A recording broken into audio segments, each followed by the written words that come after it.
How many of you have had concerns about AWS security or making that movement? Really? Yeah, I'm the only one. That's right. Nobody else can raise their hand. That's a really good idea. So as we're talking about this, some of these panels are an idea that was created to make sure that we have engagement with you. If you're facing this, or you're going to be facing this, it's not just as simple as firing up a cloud, sticking everything in there and saying, hey, it's going to work out just fine, right? How many of you have what I would consider some shadow IT folks that are spinning things up in the cloud and you're not sure what they're doing? Everybody's raising hands and heads are lowering and all kinds of bad things. But we want to talk about some of the complexities when we're going through this. But I wanted to take just a minute and just do some quick introductions. So, Mr. Carter, would you introduce yourself, please? Hi, Oh, Lord. I'm Devon Carter. I don't know, what is I supposed to say? Devon Carter is an SVP at Truist. We sit next to each other. He's a longstanding board member. He's also an attorney. He's an attorney because many years ago, before COVID, an attorney came from North Carolina Central University and said they were interested in bringing attorneys to North Carolina Central. And unbeknownst to him, I was behind him and pushed him, literally pushed this big guy forward and said, that's your guy. And what he did was went to law school, and now he's an attorney.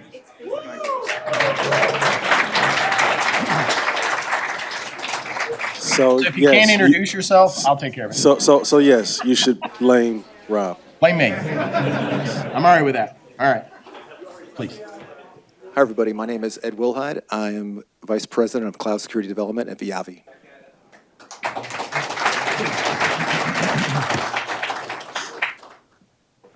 All right, good evening, everyone.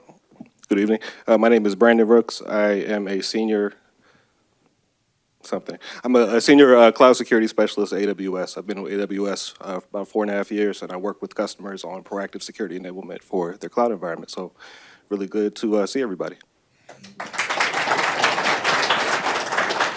It's very interesting as I worked with his wife at Cisco. And Brandon was one of those just kind of Mensa smart guys that decided I'm going to tackle the cloud and hit it hard. And what's really neat is he got his cloud security professional cert. He didn't tell you that, but I wanted to definitely get that out there and say how very proud we are of him. That takes a lot of work, so round of applause for that, please. Thank you. And my name's Rob Martin. If you haven't known me, then you probably haven't been here before. So anyway, I'm an ISO, senior security engineer, whatever title they give me over at Truist. I get to sit next to Devon, so that's one of my perks. But something I wanted to say about this is when we build these panels and we talk, we really need that interaction. We're really focused on education, but when we talk about complexity, I don't think we really emphasize that enough. When we talk about an AWS environment and we start talking about complexity, what does that really mean? Oh, when the clicker doesn't work, let's go back to the things. When we're looking at an environment, when you see this, do you really get a graphical look when you're spinning those up? Many times not.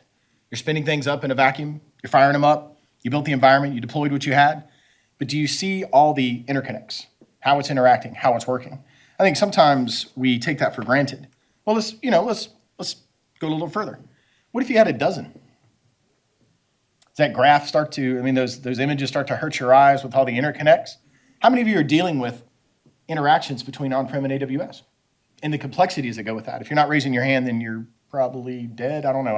Everybody should be dealing with that. And if you're an IT security person, it's even more complex. Folks are entering the cloud right now. I deal with it every day. So in my job, I deal with a lot of applications, about 300 of them. So when I'm working with that and I'm dealing with everyone's going back and forth, there's a lot of dev going on, but sometimes there's not a sec part of that that's intertwined. And Brandon is nodding his head because that's how he's gainfully employed, because he's coming back and saying, oh, you did that? Well, hang on a minute. Let's help. So as we look at these environments, we really need to think about that. Let's make it even a bit more complex. As these environments are coming online, we want to talk about this. Now, I'm going to pause here for a minute, because when we're talking about 24 accounts with a few hundred resources, what do your environments look like? Aaron, what does your environment look like in AWS? Got eyes on it? Know all the in and outs, everything going? How big is it? How small is it? Any scope of that? I caught him on the blind side because I told him I was going to call on him, but he's looking at his phone, and I got him. So anyway, what do you think?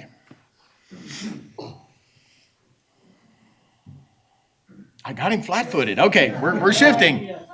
It's fine. He's looking at the phone. I got him. Peter, how many environments are you dealing with when you're looking at cloud? Any questions about my company's IT environments can be directed to a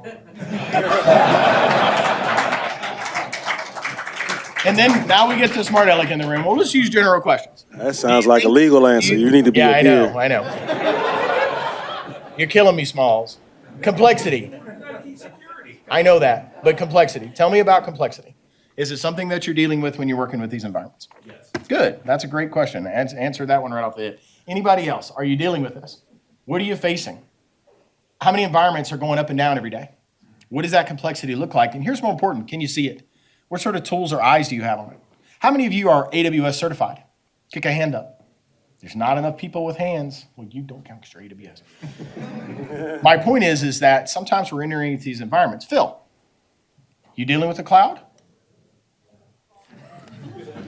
The tough part about moderating is trying to get people to speak. Okay. Are you dealing with complexity? How many AWS, just ballpark, how many of your group are AWS certified? Percentage-ish. Say again? Single figures. The thing that we're talking about here is sometimes we have to lean on others to give us a hand. And this is where we're going to start doing more training. We're going to find resources, people that can help that journey. The reason why we had this conversation started a couple of months ago.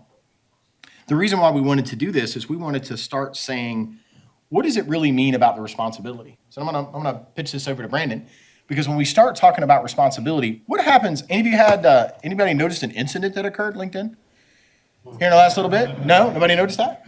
Anybody notice anybody else going down Facebook? All right. So question becomes, when these incidents happen, do you know what your landscape looks like? So I want to talk about when something goes bad, and I was having this conversation today at work. Who are you going to call in that chain? What is that going to look like? So for me, I was an IR commander for a long time for a big company, and we had to make sure that we had the right resources we could call if we had any issues. But I want to talk a little bit about kind of the shared responsibility part of that. You know, who's responsible for these VPCs we're kicking up or kicking down? What happens if they fall over? So Brandon, we're going to kick it over to you to start. So talk a little bit about just kind of what that looks like and then some best practices. Yeah, absolutely. If you've ever heard myself or anyone else talk about AWS security, the first topic is always the shared responsibility model. And, you know, for a lot of folks, you've probably heard this 100 times, but there might be someone who's heard it one time. The easiest way to think about this is Amazon or AWS is responsible for the security of the cloud. You as the customer are responsible for the security within the cloud. And what does that mean? That means that we give you the secure underlying infrastructure for all of our services, data centers, physical layer, all the way up to the hypervisor when you're talking about the EC2 service, compute service. But from the customer perspective, we give you the tools and mechanisms to create a secure baseline for your environment, both on the control plane and the data plane. And that's something that's really important to understand, is that there are, you know, different ingress and egress points to every cloud application. And any part of security, I mean, anyone who's been in security for a long time will tell you, if you don't know where those are, you're going to have a really bad time trying to secure your environment. So really understanding how the services work, and then also working, you know, with our partner products to really gain visibility into all the traffic going in and leaving your VPCs is crucial to really implementing that shared responsibility, or your side of the shared responsibility. So I'm dying to ask this question. How many calls do you have a day that center around shared responsibility? All of them. Thank you. That wasn't a softball, by the way. That was actually a question we didn't. The point is that you're going to have to go back and you're going to have to ask, who's responsible for this? And Ed, I'm going to get you in a second, but I always like to talk to my attorney first. So the big part of this is legal implications. I've been in many talked to CISOs, and we're having conversations. And Jeff, you were supposed to be stage right, not stage left. You're killing me, Smalls. Anyway, so when I was talking to these CISOs, they were asking me a question. They said, hey, Rob, we were talking about contracts, and what about third parties? And what are their responsibilities? Now, you know what my question back was? Depends on the contract. What does that contract look like? Does that contract say that they have an SLA of a certain period of time? What are their responsibilities? How much money is that? That's interesting, because how many of you are dealing with third parties? Every daggone one of you know that, right? So, Devon, tell us a little bit about that shared responsibility model as it relates to legal. Well, the big thing I think you kind of hit on, right? We want to make sure the contracts are appropriate for whatever type of relationship you have with that technology provider, right? That's the first thing. Things that you want to include in that, you're probably going to want to have a security addendum of some type that has what your baseline requirements are for that third party that you require for them to do business with you. I see a lot of times when we work with contracts, it's more of, I want that service, but nobody considers, okay, you have the service now, something bad happens. What are you allowed to do? How are you allowed to investigate? How deep are you allowed to go? Are you completely dependent on them to provide you information? All that stuff has to be vetted out in the contract before you go through the service. So we work with the third party association. I forget their name. Third Party Association, Greg Reisner and those guys. Third-party risk management. There you go, Third Party Risk Management Association. And they obviously are really big on this, right? Because understanding the third parties, working with the third parties is critical to security. We see it more and more. The way through which the bad guys are getting in is through those smaller third parties, right? So it is incumbent upon you, if you're a big company, to make sure your contracts are written so that those smaller supply chain people have requirements so that they can start adjusting the way they operate, and so you can help the security posture contractually, right? So Yeah, so Ed, I got a softball for you. So how many of your conversations that you're having with customers are centered around shared responsibility models? Yeah, I think that's almost all of them. I mean, when we're talking about the security of the cloud environments, AWS does their part and they do it well, but there's a very large set of requirements that you have as your cloud owners to secure. Absolutely. So when we talk about this, and I'll throw this over to you, Jeff, I mean, in your day-to-day walk, what are you seeing when something goes bad when it comes to cloud? How many finger points go out there? What are your thoughts when it comes to that? When you say Jeff, or do you mean Justin? Justin, sorry. Jeff's in my mind. My apologies. That's why I don't say. No, you know what I meant. Fire away. Well, my main focus right now is the world of CMMC compliance with DoD contracts. And it's very important to know who your third party, I mean, I work with sites across the globe. I work with, and we don't make one product, we make a ton of different products. So each engineering area requires something a little bit different. It's my responsibility to have those identified, understand what the interactions are, understand what they're using them for. But then in terms of the DoD wants what kind of data is going to these providers, because if it fits a certain certain model or category, these cloud service providers need to be FedRAMP moderate or equivalent. And that's going to do really interesting things to the industry when this becomes a final rule and enforceable. But it's our job. We get a contract that comes in, and much to your point about, it says you will be accepting this data. You have to be compliant to a certain standard. The new rule that's been around since 2017. The new rule that's coming out is we're now going to have a third party come in and audit you and give you a certification that says you are compliant to that standard.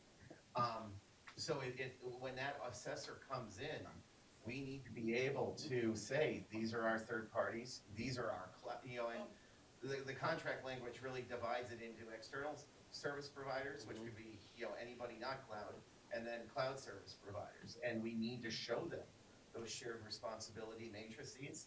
They need to make sense, and we need to show how, first of all, they're certified to whatever level they need to be, and then we're doing our part in conjunction with them to meet our responsibilities of that matrix. It's good. And it's a hard conversation, especially with engineers who, think they're the smartest people in the room, but not necessarily about IT, and they're just trying to do what they were hired to do. So great points. And as we're migrating to the cloud, just for leaders in the room, how many, just raise of hands, we'll use some interesting numbers, leaders in the room of your team, let's say less than 25% of your team has a cloud cert. Hands? Less than 25%, it's a few going up. Okay? Less than 50%. Less than 75? Anybody over that? Okay, I see some hands. Well, there's, I think I'm right around. yeah. So it's interesting to me because we talk about how we use these resources. When I talk about third parties that are coming in, oh no. Sean.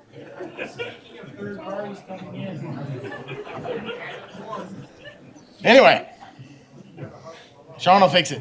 That's a great thing about having Sean. The what happened to the who? Oh. He wants you to plug the USB in. Yeah, good. Is it? Oh. Yep. Yeah, I got it. All right. This is shared responsibility in action. Yeah. Did you turn it off and on? Did you plug it in? So, Savon, you were talking about security addendums. Woo! You were talking about security addendums earlier, and I hope you don't mind, Rob, but Love you to pieces. You're back and running now. That's good. with those security addendums, obviously they're like an addendum to the actual contract, right? But when you're talking about that, is that a static document? Is it a dynamic document? How often does it change, or should it be revised with the threat landscape changing? What's your take on that? Well, my take on it is that you have to have your kind of deal breakers, right? You have to know that, and those are the things you want in there. And then you also want to include the nice to haves and the things you really want. Sorry. This is an awesome panel, by the way. This is better. Fire away. If I was that boring, I apologize. Go ahead. Mint Mobile loves you. Keep going. So you need to have what your deal breakers are. You need to have what your want to haves and nice to haves are, and you have to have some room for negotiation. I think it's incumbent upon me as the attorney, if I'm representing a company negotiating a third-party contract, it's incumbent upon me to understand the goals of that company and what their risk tolerance is. Because we also have to be mindful, especially if you're working with small and mid-sized businesses, they may not have the capabilities to do everything that you want in that contract. And so now the question comes into play is, do you want, or how bad do you need that service? What's your acceptable risk tolerance? What are you willing to allow them to get away with? Are you going to give them time to get their stuff in order? Are you going to add funds in the contract to partner with them to get them up to snuff from a security perspective? There's a lot of options there that you can try to work with that third party to get that stuff in order. So I think the question comes in these, when we talk about these complexities and we talk about, environments, and we say, what do we do here? So I want to kind of punch this over to Ed. Is what's your experience with your customers? You get a vantage point that we rarely all get to see, right? So you get to work with a lot of customers. What are their challenges? What are they seeing right now? Yeah, I think fundamentally that the challenge is one that's shared by all of them, and that's they're trying to understand where their cloud environments are most at risk for attack and compromise. And that sounds simple, but it is not. And what they'll generally do is they'll have an assessment, security assessment performed, some form of an audit, or several of them, and in combination of those things come up with a list of issues that are critical to their environment, and they're going to systematically eliminate their risk by working those issues. The challenge is that to really understand the risk of the environments, you have to look at it from different perspectives. You have to look at it from your external attack surface perspective. You've got to look at it from your network reachability and those controls. You've got to look at it from your vulnerability posture, and there's probably a dozen more. In these audits, the challenge is these environments are extremely dynamic. They're changing constantly. They're managed by multiple teams, multiple organizations. You may have two companies working together. So the idea of doing that, in being effective in that, it's pretty daunting. But that's the goal. Yeah. So we talk about elasticity and scalability. Those comments, and that's pretty interesting because you have the cloud version of what those both mean, how you can scale and how elastic that compute power is. But I find this kind of interesting too is a little graphical here. We're talking about the average cost of a compromised cloud environment, give or take a little bit. How many companies right now in the stretch resources right now could put out $6.2 million? It's something to consider as we're talking about resources and people, right? Why are you laughing? What did I miss? man raised his hand. Which one said it because they need to be, who said that? Oh, sorry, yes, sir. Which one company were you working for? Are you hiring currently, sir? Is. They are, yeah. We need to talk after sponsorship after we get done here. So, so anybody facing the same challenges? Go ahead, Aaron. Yeah, He's working. so just this past week, working with a manufacturing customer, and they had a ransomware attack. They were losing 1.8 million per day in the week that they were out of production. So I would say 6.2 is, it says average up there, but on the whole, a lot of those are in the 4th, 5th, and 6th Sigma statistic, right? So Yep. you've got much, that's average. There's a lot of people pulling that number down. That's the point I'm trying to make, right? So you gotta start looking at, RTO, RPO, daily losses on production, the type of business you're in, right? And the sector you're in, and that could be much, much higher depending on your particular business model. I know there's a lot of people in this room that are in financial services. Wire transfers for the types of banks in this region of the country are on the millions per day. And that's money lost at that point, right? So That's a great point. As we're talking about this, and something I want to talk about, configuration changes. So Brandon, you talk to a lot of customers. What are some of the best practices? So how many of you know when a configuration change goes in? Exactly. So how do you track that? What does that look like? Who's watching that? So what are some of AWS's best practices around that?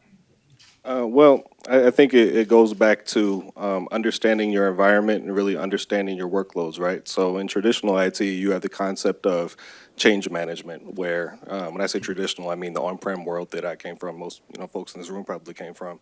The concept of change management was, we have a static set of servers within a server room, a closet, or even within a colo or a whole data center. Anytime we bring something in or take something out, it goes through a process. There's a change control board, there's a review process, and people authorize it. You update your inventory with serial numbers. Okay, we have one more server here. The cloud definitely adds complexity to that. You can scale from one server to hundreds in a matter of seconds or minutes, right? Depending on how your application is architected. So you really have to think about change management first from really posture management standpoint, right? What is the baseline for my environment?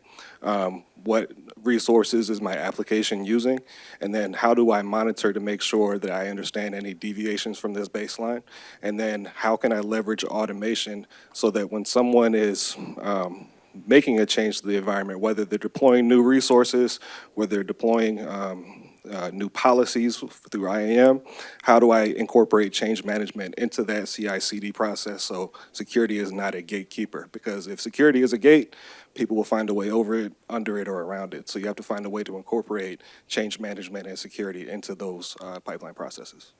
So we have the AAA, right? Authentication, authorization, and accounting or auditing. So Devon, from the legal side, how important are those to gather, maintain, and hopefully remain immutable, all those audit logs when it comes from somebody coming in and saying, oh, you got a problem, we need to look? I mean, it's very important, right? I think one of the things people tend to not think about in the middle of an incident response is the first person you should call, right? The first person you should call would probably be your attorney, right? I mean, it sounds funny, but it's the truth, right? Because one of the biggest things that the large companies run into is they want to maintain privilege, right? They don't want to divulge any more than they have to from a liability standpoint, compliance standpoint, and things like that. Part of that process is also, as an attorney, not just helping them to maintain privilege, but kind of quarterbacking the incident response, right? We're not the ones on keyboards, but we're kind of directing people. Why are we doing that? It's because we got to make sure the evidence is collected in such a way that it could be admissible in court should we have to go to some type of litigation or trial or things like that. So all of that is important. You have to make sure you have logging. People don't think about how important logging is, but what about your timestamps? Are you synced to the appropriate timing so you can prove what happened at that specific time? All that stuff comes into play when you're trying to think about it from a legal standpoint. Yeah, so how many of you have regulatory bodies over you that are coming in and doing audits? a lot of hands in the room. And those are quite painful, I'm sure. So they come in, what do they want to see? Everything, log data, what's going on. They want to see what's under the covers, and more, a lot of this is about process. So how many of you would consider that your processes could use improvements? Oh, I know you guys are asleep. You need another beer. Everybody has a process that could be improved, except for the gentleman right here. His is good. They still need improvement. All right, woo, we're good. Yeah, so Ed, from the auditing side, what are you seeing from the customer piece? What are you seeing their challenges are? What are they faced? What are you helping them with, more importantly? Outside of auditing and a little more in security operations, it's the whole idea of vulnerability management and prioritization is daunting, to say the least. And I think the important aspect of things that we've learned is that if you have an idea of what your overall risk posture is for some of your resources, you know what you need to specifically pay attention to. There's really probably, this is up to debate, but there's probably only 3-4% of the vulnerabilities that you're detecting that you really need to remediate. It's a very small number of them that are legitimately exploitable, especially from a network perspective. That's not saying you should not only remediate that small percentage, but if you want to be most impactful, that's the kind of focus you need. It's good. So let's, what we wanted to talk about are blind spots. Anybody get any blind spots in their network? We all do? Yeah, well, we talk about those. I know it seems kind of simple, but when we were talking about putting this panel together, we're all trying to figure out what those blind spots are. Maybe processes that are broken. So I want to talk, I'm going to pitch this over to Ed because we're going to talk more about this. We want to talk about eliminating those blind spots. What's great about panels is we get to see what other people are doing. So Ed, I'll hand it over to you. Yeah, in the past when I've done security assessments, the first thing I would ask is, what am I trying to protect? What does the infrastructure look like? And I'd ask if they had a diagram, and the answer would be generally no. If they did, it was very high level, not really actionable, or it was out of date. I mean, so it's just a mixed bag. So what this kind of a view provides you, this is an operationalized diagram of an AWS environment. If you're familiar with AWS environments, you could look at it a little more closely. You can see immediately there's 2 accounts. They're connected by a transit gateway. There's various points of exposure from the public and cross account. That kind of visibility when we're working with their customers, they've never really seen it. I mean, it sounds ridiculous when I say it, but they have not seen these kind of views, and they immediately recognize problems. This account should not be talking to this account. There should be no public access to this account. And it just goes from there. So this kind of a view is really empowering when you're trying to perform an assessment and understand where your risk is. That's good. So we talk about keeping it simple. So when we see these diagrams, one of the big challenges I would see with any diagram, we would call these things like your first L0. So you have a dev team, they build something, right? They build a picture of it. And that's usually the rendition, the only rendition that they do. Then what do we get? We get an architect come in. The architect starts bolting things onto it. How many changes occur between that first initial diagram and build, and everybody's laughing because it's true, to the architect coming in and building something, but wait a minute, we needed to change a flow here. And then the question becomes, can you see it? And I will tell you that many people are spinning resources up, and I don't know how many, when I was seeing some of the diagrams and the views here, it was interesting because you could go, wait a minute, that's not supposed to be talking to that, and why is that facing the internet? And then we go, well, I want to really bring this to life because we talk about shared responsibility piece of this thing too, is if it's going out to the internet, you want to make sure that you're not talking to the wrong person or you're not facing the internet. So talk about the role in the reporting that we need, and what are you seeing that your customers want to see that they're not? They're spinning these things up. So what kind of reporting do we have? Yeah, I mean, and generally, it goes without saying, but you want actionable reporting. You want reporting that teams are going to be able to work with. And you need to give them enough evidence and information and context for them to do it. In addition, if you're the person asking for that support, you've got to essentially justify why you're going to get their time. Why is this system so particularly important that I need to be working on it over somebody else's? So when working with our teams, we're providing the information they need to get the attention of the security teams. This is an example of a report that is for public-facing exposure of a specific environment. If you could go to the next view. Yes, sir. This is an example of one of those rows you saw previously. This is an exposure report for a specific service. So it's probably a little bit difficult to see, but you see there you've got a graph. Where does this resource live in my environment? You've got a pathway. Here's the path from the public internet into this resource specifically. Here's all the interfaces, security group rules, areas that you can intervene in and make a change. And then finally, if it's a service, here's a screenshot. And this kind of view has been, it's astounding, some of the things that we've encountered. In some of our initial engagements, one of the companies had their SIM online and unauthenticated, completely open. And we had given this evidence to our partner who was briefing them as part of a managed service. And I asked him, how did it go? Like, what did they think? And he said, I don't know. They just ended the call as soon as they saw that first finding. And that was it. That was the end of the call. So when we're talking about shared responsibility, especially when we're talking about these services like EC2s, there's a lot of opportunity for teams to really hurt themselves because one person's controlling access to the machine, the other person's controlling what's running on it, and they don't really talk, and that's when bad things like that happen. Or your Git repository, your code repository is online and unauthenticated. It's another example. This is real stuff, and it's not unusual. Yeah, I will tell you my past. There's a lot of development teams that will run automation. Everybody likes automation, right?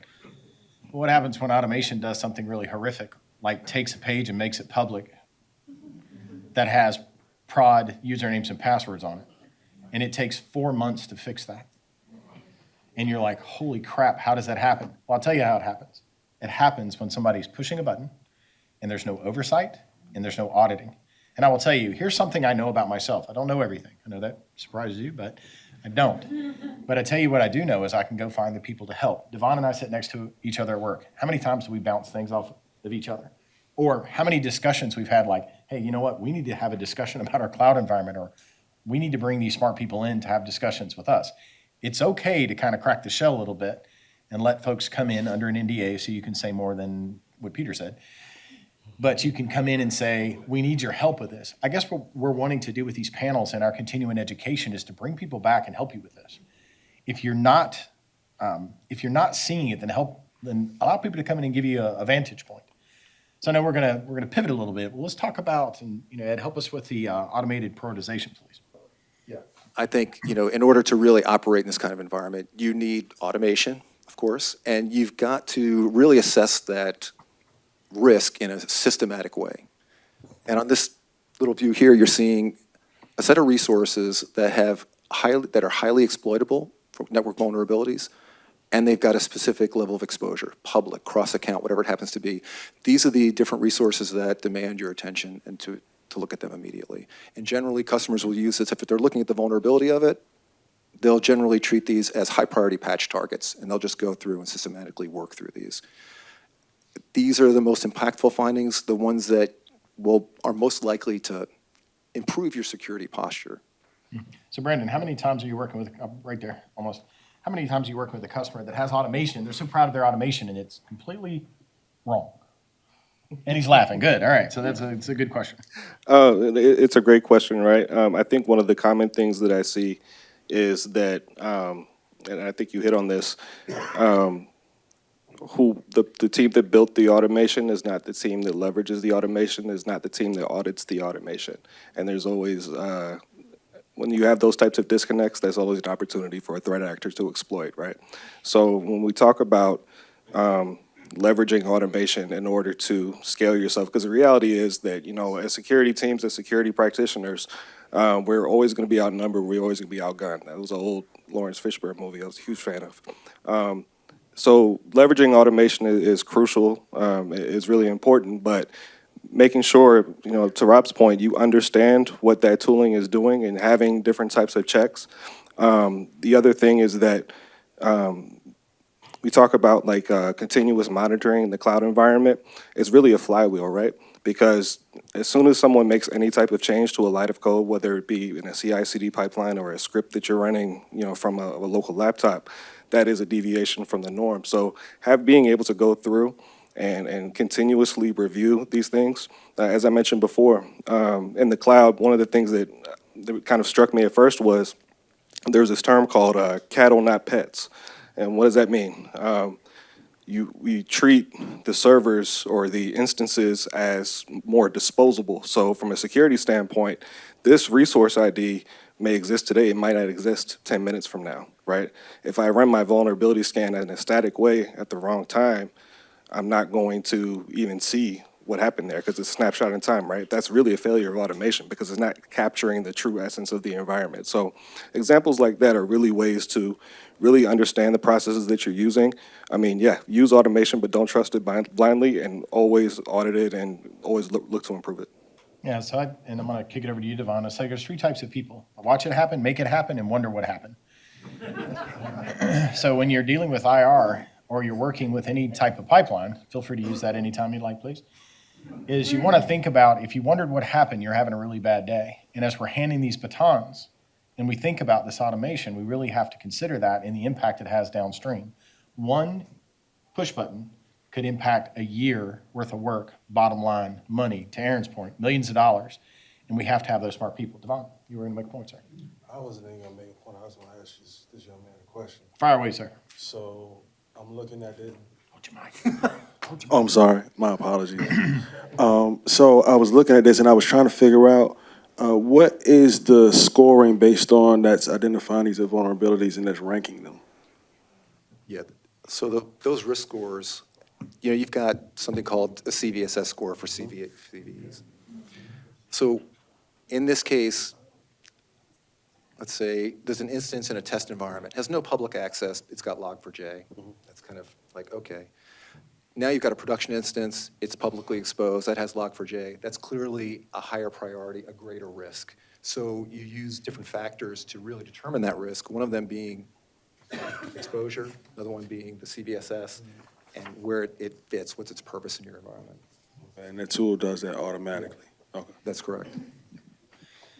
So when we talk about the automation piece, you know, when I think about this, I also think about remediation. So can you, you know, let's do a little IR, you know, because, you know, we have preparation, right? Then what do we have to do? We have to identify or detect, right? The question becomes, are we smart enough to remediate? And sometimes as you're talking about bringing a group of people together, they're disparate. So it's very interesting to me, as I've led cases, Log4j was absolutely miserable. I did not leave my house for 13 days. Literally did not leave my house for 13 days. We were reporting every 4 hours. It was astounding on how much of an impact that had. Everybody else, you know, was rough. But when we talk about remediation, there's a lot of moving pieces here, and you have to be able to see things. So I'm very interested, you know, how are you working with your customers as far as that remediation? Tell me a little bit about that. I think the first step is, like you'll see here, you're looking at a view of your network. It's understanding, in this case, it's exposure that you're talking about. It's a case that we see continuously, and we either see it in an account, we don't see it in an account, or it's happening all over the account, and that is EC2 instances that have a network interface that's publicly exposed and bypassing the load balancer, bypassing the WAF. That's something that you generally want to avoid. So in this case, you can see it's very clear when we're looking at the pathing from the internet, there it is. So let's investigate what that is. It turns out it's port 22, an SSH port that's been exposed on that EC2 instance. If you want to go to the next slide. So, you know, this is the kind of thing when people are looking at it, quotes are, I'm going to break some fingers, I'm going to break some, I mean, people at the SecOps management level, when they're seeing these kind of things, it makes them want to pull their hair out because they are things that should not happen.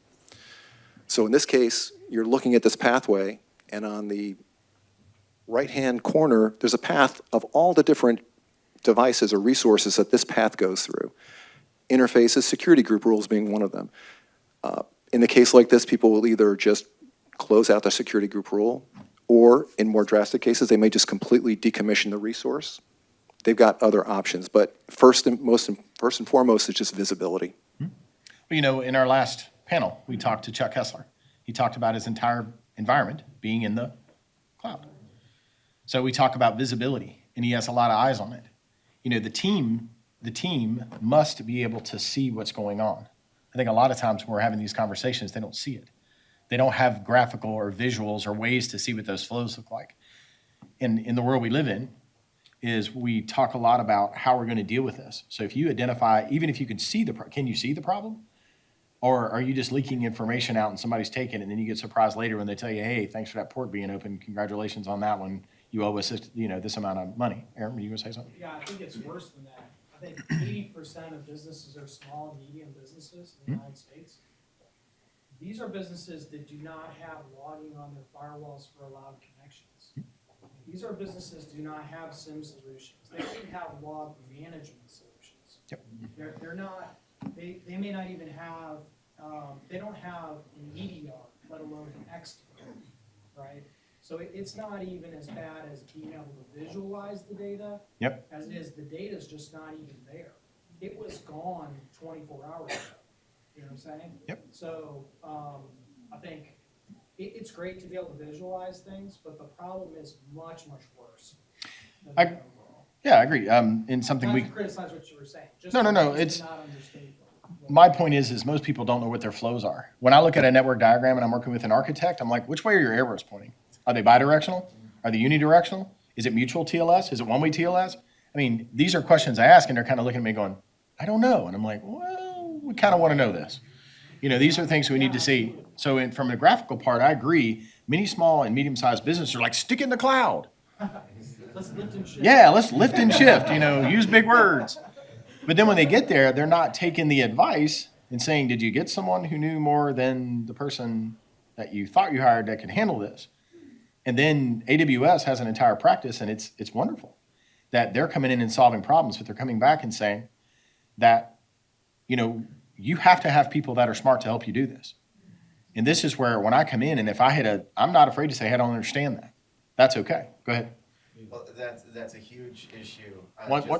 You're good. 1 second, then one right behind you. Go ahead, Justin. You're good. Just to back him up, that's a Yep. huge issue we're seeing in the industrial space. Yep. Because, I don't even really, my company doesn't even really do a lot of contracts directly with the DoD. We do contracts with Boeing, Lockheed Martin, Sikorsky, whatever. Oh, sure, yeah. So the people that we buy the screw from, or this one component to Mhm. make this bigger component, you're talking mom and pop shops where they don't even have an IT department. I mean, and this guy knows how to use the computer. Right. And the real concern with a lot of the government stuff that's flowing down is, will these small and medium-sized businesses just be drummed out? Because they're being asked, we have a mandatory flow down. If we give you this data, and so that's where our challenge is how can we get what we need without giving them the data that's sensitive? And we feel like that's in order to protect our business, but also work with our customers, we're trying to do that. Yep. But most of these people, they're responsible for NIST 800-171, which is taking me and a team of people to figure out, decrypt, and implement. And implementation is anywhere from 12 to 18 months. It is not simple. For sure. And to his point, it's not that they don't have a SIM. It's that there's no logging. That somebody's cousin's brother's kid's roommate designed this program that's continued to work. Right. And security wasn't really a thought. Absolutely. Oh, 1 second. Good. Pursuant to the comment about the arrows, you don't know which direction they're pointed in. There's a serious problem with people labeling stuff correctly and being concise. Because people will knee-jerk over the wrong things. Case in point, you guys are talking about Log4j. There are versions of Log4j that are perfectly safe. I think you mean Log4Shell.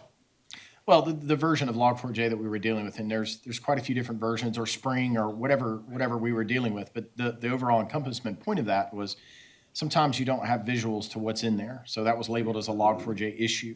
Spring4j, yeah, I can go take a look at the website. My point is sometimes when developers are building things, they build in a vacuum. They throw it up in AWS and they say, we're going to do this. Well, they're not looking to see, is that version of software or whatever they're running, does it have a concern with it? Devon. No, I was just going to say one of the issues that I see is a lot of people who are, you mentioned the term lift and shift. We have a lot of people that are talking about lift and shift and moving to the cloud, but they're not actually utilizing cloud native things. They're trying to keep the on-prem mentality and kind of like transfer it into the cloud. And that is, that's not a good idea, right? Because it's not the same thing. Absolutely. Yeah, and I think interesting point was made, about small and medium business. That is not a problem that's limited to small and medium businesses. So I work primarily with enterprises. One of the most common patterns we've been seeing lately is, a lot of mergers and acquisition activity across, multiple organizations, right? So you have this cool company that comes out and builds this really cool application as an MVP. All of a sudden, people are a proof of concept or a minimum viable product. They show it to an investor, they love it, and they say, okay, hey, let's get this to market as fast as possible. We'll worry about security later on, right? Later on.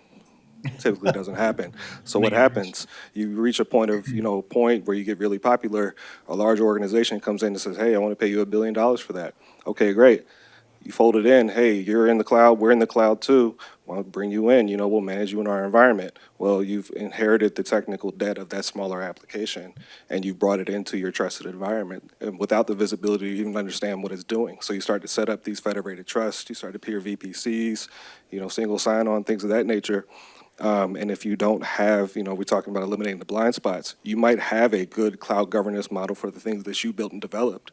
But, the things that have come in, they kind of operate the way they've always operated. So it's really important to, every time that, again, change management, thinking about not just the changes and the things that you know about. You have to really kind of think about, okay, what did we bring in? What happened? And this small thing over here that was just a cool application that somebody built could be a hole in the wall that you don't even see. Yeah. I'll just say this. I'm sorry. One more thing. I apologize. One of the things that I would like to see more of is partnerships, right? We see these people trying to work with these small businesses. If they don't have the resources to secure themselves appropriately and you need their service, then partner with them and help them get better, right? Don't just accept, okay, they can't do it, but I really need that service. We'll figure it out later. No, partner with them, invest in them, put your contracts in place so that you can do that. I think that'll help the industry overall kind of move up. Yeah, point him in the right direction. Security Yeah. posture. If you know a vendor that's doing a good service, then point him to that. We do a lot of things, and Devon and I talk often, many of us do. We point to people we trust. They did a really good job. Point to them. You need a pen test done, you need an audit done. This is somebody we've worked with in the past. Point them in the right direction. Maybe it's a scale issue. Maybe it's a small to medium-sized business that needs to help. But sometimes we get kind of caught in what I would call the minutia. Help people. That's why we exist here. That's why we have these conversations and have these roundtables, because we get somebody from AWS that's going to sit down with us and go, yeah, we're seeing this. And then we get somebody that says, well, hey, can you actually see this? And then I'm having more discussions right now with attorneys and auditing people than I have ever had in my career. I don't know about you, but I'm having a lot of regulatory bodies coming in and attorneys coming in, and you will talk to them. When they sit down in your office, everybody are all eyes on them, and it's a very nerve-wracking thing. A colleague of mine said, I got to go talk to this regulatory body the other day, and she was like, I'm kind of nervous about that. I was like, no kidding, I would be too. So as we're rounding things up and we're kind of to the end, so Ed, kind of talk us through the remediation, then I had a couple more questions for Brandon and Devon. One of the biggest challenges with remediation is knowing where to go. So in this case, we've got an example. You're being taken directly to the security group role in your AWS console. So you have this finding, what systems, what resources do you have at your disposal, and just giving you a quick link to that. Yeah. One other comment I just want to make about the M&A side of things and the accounts. One of the biggest blind spots that we see is companies dealing with external AWS accounts, third-party accounts. Every time we look at one of those views where you're seeing those diagrams, without fail, people really don't understand how they're opening themselves up to these third parties as a part of some data exchange or system interaction, and it always drives action because it's just something they haven't seen. There's no way to really look at that and tell in your AWS environment with the tools you have. Good. So Brandon, what do you think about the visualization part from the AWS perspective? Is it helpful? Absolutely. Well, I'm a visual learner, so it always helps me. But I think also it helps you. There's something different about looking at just lines of JSON or lines of YAML versus actually seeing like, wow, this is a instance that has a path here that can go here. It also helps you, I think, the word I've heard a lot is prioritize, right? Not all security findings are created equal. And while like CVSS scores are supposed to take into account, or they do take into account, attack vectors and things like that, your environment every environment is unique. So understanding where that vulnerability lives within your environment and what it means to your business is really critical. And I've always been a fan of, actually being able to see those things. Good. So I want to open it up to the audience. What challenges are you having? Yes, ma'am. Go ahead. I have a question. How do you guys reach out, or do you reach out to nonprofits that, may have challenges with your, For me, I can speak for it. Why I was raising, because you guys were all mentioning it, is I work as a fractional CISO for small businesses, nonprofits, medium-sized businesses. How do we actually access all of this great tools? Because I think the small businesses want to meet. Hold on a second. Did you plant her? We were going to answer that. That's really good. Well, hang on. We got an answer to that. Yeah, we do actually have an answer to that. That's pretty cool. Yeah. I Absolutely. think there's a lot of small Yeah. businesses that want to meet the needs, but technology has evolved so fast. Security needs have evolved so fast. The cost of that has evolved much greater than the ability for small businesses to keep up. And that's what, there are so many small businesses and nonprofits that want to do the right thing. Think all of your attorneys, accounting firms, nonprofits that raise money. Yeah. How do we make this accessible? All of it. Well, actually, glad you asked. So one of the challenges that we've gone to all of our vendors, I like conversation, and we're going more into that now. It's not just, hey, let's tell about our things and our widgets and our whoosy whatchies, right? Let's focus on what we can do actionable. So I really appreciate Viavi because they've always been a long-time partner for us. So we actually have a QR code here that you can look for a free scan. And don't worry, you don't have to move. We're gonna send it out. It's okay. We have, Whoever's at the bottom of the screen, yeah, not very smart. I know. That's okay. It's all right. We'll work on that. Take a breath. I wasn't gonna say anything. You didn't have to say. No. Here's what we're gonna do. The thing that we want to do is we have resources. First and foremost, I know Brandon. We've known each other a long time. I know Devon. I'm getting to know all the folks. Here's the one thing we want to do is we want to make our resources available. So if you have questions, that we have resources that we can come back. That's why we exist. Everybody asking like, why would you come to the ISSA? Well, because we're here to help. And many times we don't know. So you stepping forward and saying, and that, I thought that was a plan. I was like, really? Did you do that? No. We have ways of turning these into something actionable. So as an example, I'm gonna back up a month. Sumo Logic. Remember when you came over to Sumo Logic? I just talked to their global training coordinator today. We'll have something up in 60 days. Okay? Viavi was kind enough to come back because we talked to the guys and said, okay, you do this really cool thing. You've got these pictures. You've got these opportunities. Even though the QR code's on the bottom, it's okay. We can fix it. It'll be fine. We're going to send this out. But the point is we want to engage with the community to help the community because we're seeing there's a lot of smaller organizations that are working with larger organizations. They're not getting a break. Yes, sir. I will just say too, that the NSA has a section that they've just opened up within the last 6 months for government contractors or contractors working with government contractors. These are And- anything government related. so it's not Yes, all- and really great resources and really good actual free consulting too. They'll get on the phone with you and go, oh my God, the NSA, I'm gonna admit that I don't have this figured out. I'm gonna get in trouble. They don't either. It's really not like that. They're. Sorry. No, so, I mean, if you're in that pool, that's absolutely available. Yeah. Well, the great point is, Justin and I were talking, so he's very interested in coming back and doing some training with us too. We have a lot of people like Phil. We have a lot of people like Brandon, Devon, Nathan Kim. I mean, I could look around the room. Mr. Baker, one of the best layer 2, layer 3 guys I know, right? I want you to know that we're here to help you. So if you're looking at a small business and need some help, that QR code's also on that back screen, and I'm going to leave it here. But I know that what we're going to do when we finish this is the only way that we can evangelize this is for you to step it out and say, in your role, as an example. And let me commercial this for a second. If you want to do a little short video or something that you want us to help send out with something nice and pretty, Miss Jackie is the most amazing person on the planet. She keeps me straight. Miss Jackie back there say, hello, Miss Jackie, hello. Miss Jackie is just instrumental. So we'll make something really nice and get out. Take it and evangelize it. Make sure that that goes out with those small to medium businesses. I know we're running up on time. We got about 10 minutes left, but I wanted to, are there other challenges that you're facing that we can help kind of tackle as a group? And that's a collective, right? The people that are sitting up here. Let us know what that is. Yes, sir. Go ahead.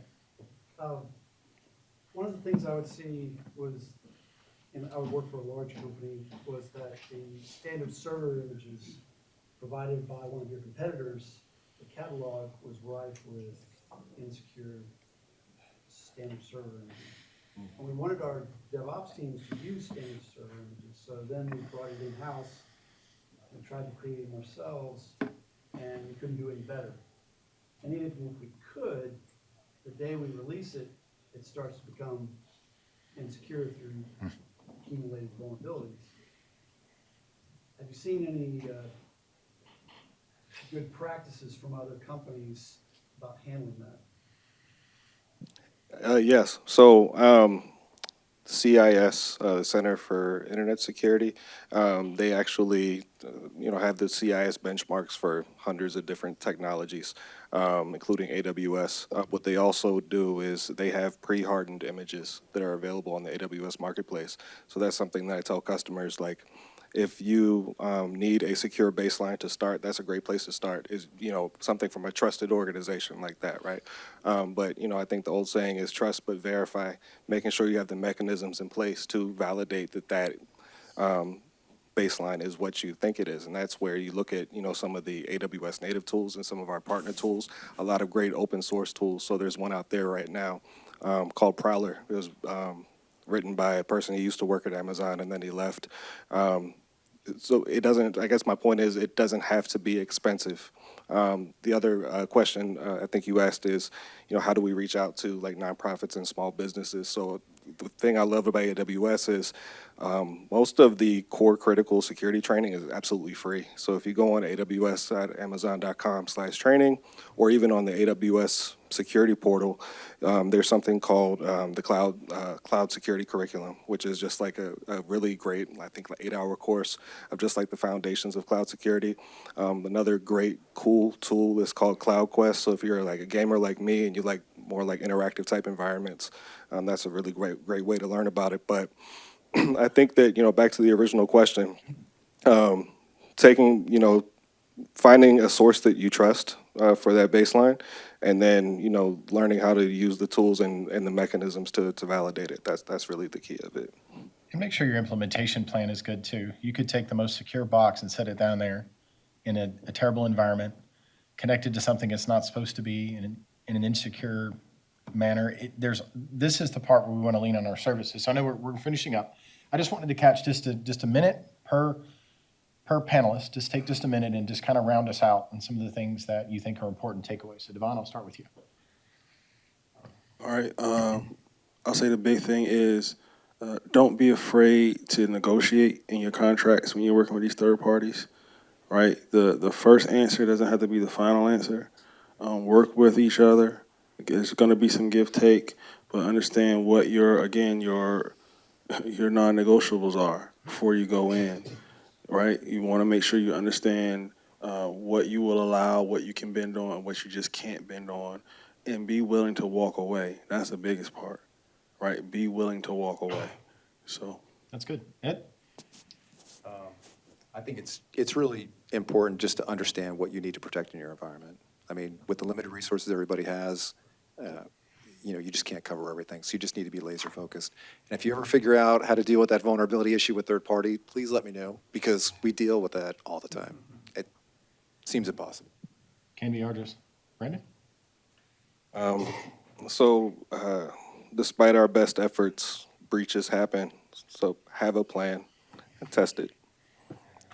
And if you fail to plan, you plan to, right. You don't want to learn that your backups haven't been backing up for the past year when you need them the most. Or you're connected to something you're not supposed to. So Right. I wanted to, first of all, just thank the panel for coming in. Thank you for everyone being here. We have more panels to come, great opportunities. One thing I would like to challenge everyone with is if you have a layer of expertise, we've spoken, we'd like you to come up and serve on a panel. It's something that's important within our group. We got a lot of smart people. So come approach me, maybe one of the other board members. And I think the other thing is I really wanted to give a round of applause to Viavi for offering such a free scanning service for someone to get some help is pretty amazing. So thank you, Viavi, for your time today, and we really appreciate it.